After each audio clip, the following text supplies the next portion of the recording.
Hello friends, క్రికెట్ని ప్రపంచానికి పరిచయం చేసిన దేశం ఏదో తెలుసా? అదే ఇంగ్లాండ్. కానీ ఆశ్చర్యకరమైన విషయం ఏంటంటే ఈరోజు ఇంగ్లాండ్లో క్రికెట్ కంటే ఫుట్బాల్ ఎక్కువగా ఫాలో అవుతారు. అసలు ఎందుకు ఇలా జరిగింది అనేది ఈ వీడియోలో మనం పూర్తిగా తెలుసుకుందాం. ముందుగా కొంచెం హిస్టరీ చూద్దాం. క్రికెట్ 16వ శతాబ్దంలో ఇంగ్లాండ్లో ప్రారంభమైంది. అది మొదటగా royal palace family elite class గేమ్గా ఉండేది. సో అదే సమయంలో ఫుట్బాల్ అనేది సాధారణ ప్రజల ఆట. రోడ్లలో, స్కూల్స్లో, ఫ్యాక్టరీ వర్కర్స్ మధ్య ఇలా ఫుట్బాల్ ఫాస్ట్గా పాపులర్ అయింది. Reason number 1, working class impact.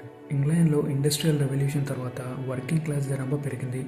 వాళ్ళు క్రికెట్ ఆడడానికి టైం లేదు.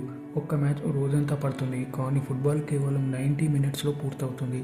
పైగా తక్కువ ఖర్చు, ఎక్కువ ఎంటర్టైన్మెంట్. అందుకే వర్కింగ్ క్లాస్ మొత్తం ఫుట్బాల్ వైపు వెళ్ళింది. Reason number 2, weathers and grounds. ఇంగ్లాండ్లో వాతావరణం ఎలా ఉంటుంది? చాలాసార్లు వర్షాలు, మబ్బులు. సో క్రికెట్ ఆడాలంటే ఎండ, పెద్ద గ్రౌండ్, ఇంకా చాలా సమయం పడుతుంది. కానీ ఫుట్బాల్ గేమ్లో వర్షంలో కూడా ఆడొచ్చు, ఇంకా చిన్న గ్రౌండ్ సరిపోతుంది. సో ఇది కూడా ఫుట్బాల్కి ప్లస్ అయిందనే చెప్పాలి. Next reason number 3, global popularity. Football కేవలం ఇంగ్లాండ్నే కాదు, మొత్తం ప్రపంచానికి కనెక్ట్ అయింది. Like FIFA world cup, premier league and champions league. ఇక క్రికెట్ మాత్రం ఎక్కువ కామన్వెల్త్ దేశాలకే పరిమితమైంది. సో అందుకే ఇంగ్లాండ్ ఫుట్బాల్ని గ్లోబల్ గేమ్గా తీసుకుంది.